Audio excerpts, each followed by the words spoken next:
Radhe Radhe friends, हरे कृष्णा। श्री हरिदास अक्षय तृतीया की व्रत कथा कुछ इस प्रकार है। सनातन धर्म में अक्षय तृतीया का त्यौहार बेहद खास माना जाता है। अक्षय तृतीया को कई जगह आखा तीज भी कहते हैं। आखा तीज अक्षय तृतीया पर भगवान विष्णु और माता लक्ष्मी की पूजा होती है। मान्यता है कि अक्षय तृतीया पर ही सतयुग और त्रेता युग का प्रारंभ हुआ था। इतना ही नहीं, भगवान विष्णु के 2 अवतार हयग्रीव और भगवान परशुराम का जन्म भी इस दिन हुआ था। इसीलिए अक्षय तृतीया के दिन परशुराम जयंती भी मनाई जाती है। इस दिन से 4 धामों की यात्रा भी शुरू हो जाती है। जो 4 धाम हमारे भारतवर्ष में हैं, उनकी यात्रा भी अक्षय तृतीया से ही शुरू हो जाती है। इस दिन दान पुण्य करने का विशेष महत्व बताया जाता है। कहते हैं, जो व्यक्ति इस दिन ज़रूरतमंदों को दान देता है, उसे उस दान का फल युग युगांतर तक मिलता है। आप जानिए कि अक्षय तृतीया पर जो भी हम दान करते हैं, जो भी हम पुण्य करते हैं, उसका हमें अक्षय फल मिलता है। उसका फल कभी भी क्षय नहीं होता हमारे पापों से। अक्षय तृतीया की कथा के अनुसार प्राचीन काल में एक धर्मदास नामक एक वैश्य अपने परिवार के साथ एक छोटे से गांव में रहता था। वह बहुत गरीब था, जिससे वो अपने परिवार का भरण पोषण ठीक से नहीं कर पाता था। धर्मदास बहुत धार्मिक प्रवृत्ति का था।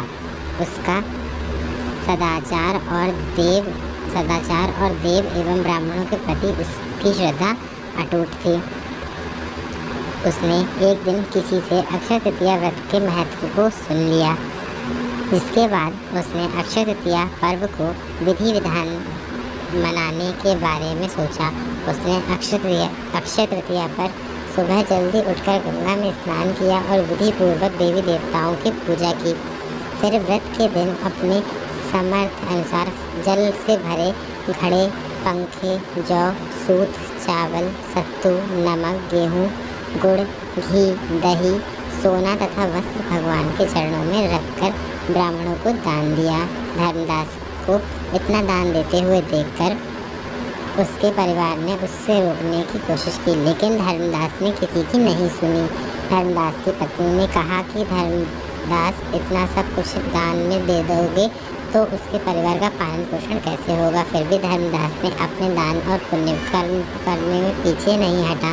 ब्राह्मणों को कई प्रकार का दान दिया।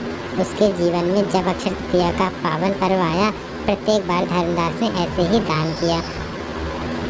अनेक रोगों से ग्रस्त और वृद्ध होने के बाद भी उसका अपने धर्म कर्म और दान पुण्य किया। कहते हैं कि यह वैश्य अगले जन्म में कुशावती का राजा बना। मान्यता है कि अक्षय तृतीया के दिन किया दान पुण्य और पूजन के कारण ही उस वैश्य को अगले जन्म में धन और राज्य की प्राप्ति हुई।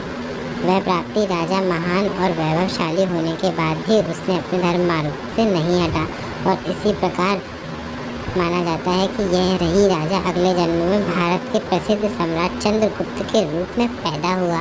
उस जैसे भगवान ने धर्मदास पर अपनी कृपा बरसाई, वैसे ही जो व्यक्ति अक्षय तृतीया की कथा को सुनता है या कहता है और विधि विधान से इस दिन पूजा, व्रत, दान इत्यादि करता है, उसे अक्षय पुण्य और यश की प्राप्ति होती है। उसकी जय त्रिभुवन में स्वयं भगवान विष्णु करवाते हैं। तो ये अक्षय तृतीया की व्रत कथा थी, जो मैंने आपके साथ में शेयर करी।